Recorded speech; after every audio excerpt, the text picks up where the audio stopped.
Alright, so today guys, we're going to be reviewing the new Traptrix Structure Deck off of these 4 core values right here. Drip as as the cool people say. But we're going to be doing it based off of difficulty, how hard the deck is to play, off of Riz, because most important part about any deck you play. Investability, how good the pricing and the value of the cards over time will be, and of course playability straight out of the box, even maybe meta relevance kind of tacked onto that score too. But before all that, we have a giveaway. Haven't done that in a while, but all you have to do is just enter a few steps and then you'll be able to win 3 of these bad girls, I guess. Yeah, not bad boys, but bad girls. But all you have to do is of course like and subscribe to the channel, like the video, subscribe to the channel of course, and then to comment down below your own scores by going along with the video and thinking out of how many stars 1 through 5, if you agree with some of these ratings or not.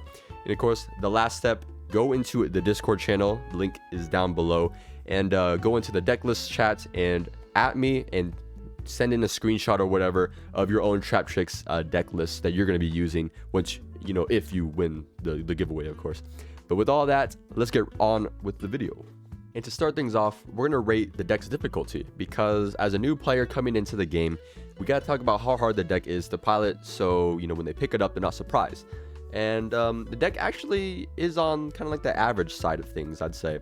The deck has a few combo lines that you had to learn, and also you had to know which one to take. There's not like that many, like there's a couple things like ordering that you have to get right, but like once you get it down, you got it down. But the hard part is finding out which trap holes you need for your matchup. And so that comes with experience and also just beforehand knowledge. So I'd say that the rating would probably be around 3 out of 5 stars, maybe 2.5. It's somewhere around there. The deck isn't too hard, like I said, but you had to know which cards to grab, because the deck doesn't just go, make 5 Omni Negates, right? The deck says, flip these monsters face down. So maybe that matters in a synchro matchup, or destroying banish this card, because that matters when they need their stuff not banished. So like it's stuff like little stuff like that, and also just siding patterns that you had to get right for a trap deck, because it's much different than your conventional mid-range or combo deck. And now arguably one of the most important parts when we talk about buying something like a deck is how much Riz does the deck have. And I'm just gonna go with 1 out of 5. And of course now we talk about the investability of the structure deck. So of course, first point, we have the Traptrix core, which is a pretty good core and it has everything we need, so that's a good plus for us to have everything. So it'll hold some pretty decent value, not like the crazy amount, but still pretty good. Then you have reprint cards like Evenly Match, and Ash Blossom. Those 2 really good reprints and actually pretty much make up the whole value of the structure deck. Just the Traptrix core and those 2 cards alone. Everything else is now just extra. So what extra cards do we have? We have stuff like Raigeki and Feather Duster, Kaijus, Traptrix, all like slightly under $1. But like over time, if they don't get reprinted, then they get more valuable and they get harder to find. So get your playsets of those. So like, all in all, you save a lot of money by just getting 3 structure decks and just like holding on to these, so you don't have to like pick up expensive versions later on. So I'd say it's probably like a 4 out of 5 for investability, like a pretty good score, but not like the absolute best. But we are up there for sure. All right, guys. So now we can see what the deck can actually do, and the deck can actually do quite a few new things. It actually isn't like too much like a conventional trap deck. It actually has combo lines now, which is really weird. So we have Putico and the new cards pretty much on normal. Add a field spell. All you need to know for now. We'll talk about the other effect later.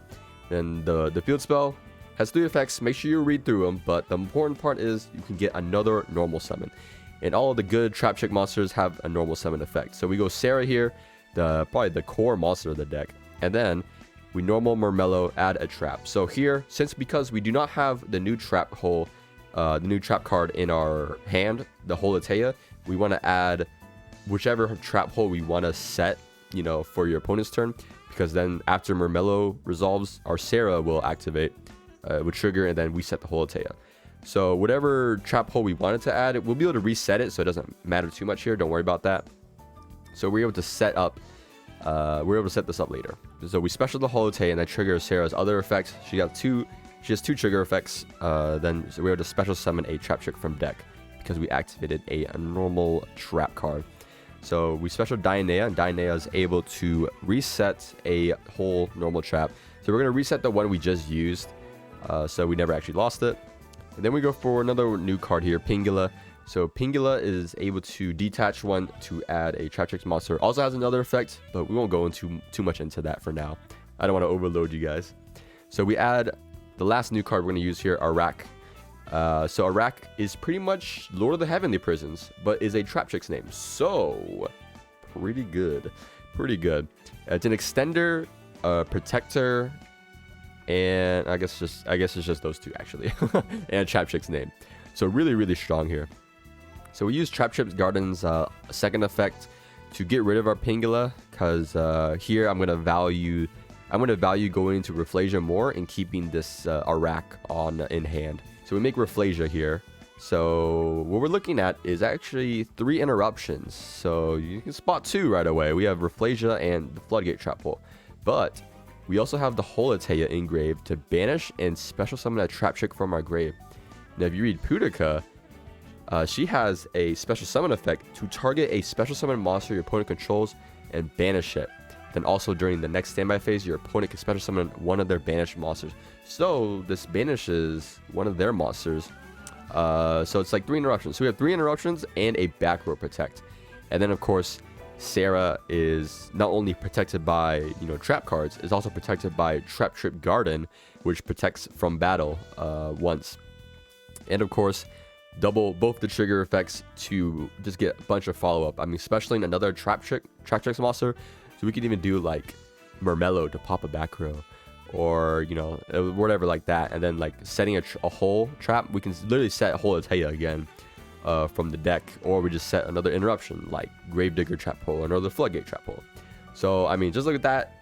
You guys can already see that was just 2 cards, and we end on quite a bit. Like we end up on follow-up, protection, and 3 interruptions. So that's pretty good. I mean, I think playability is up there.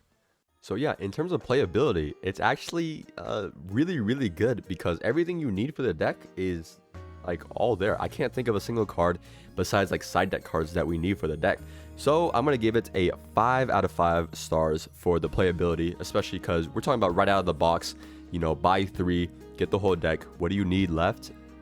We don't need that much to win. Like, I mean, we've already seen someone like Pack topping locals, winning, going undefeated against like Kashtir and all of that, and now all these people, everyone else trying to play some sealed only. So 5 out of 5 from playability for sure.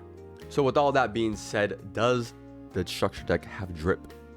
And it definitely does. So make sure you guys get some before they're all gone forever, because once they're gone, yeah, it's gonna suck trying to find it, because this is one of those good decks you gotta get. But yeah, that's gonna be it from me. If you guys want to see more, make sure you guys check out more videos right here. Of course, I'm always be around. I'm starting to stream kind of more and more, and if you guys want to see more, just let me know what you want to see in the comments. And also don't forget to check out the giveaway, and make sure you guys enter it, because you don't want to miss out on this one. So I'll see you guys later. Peace out.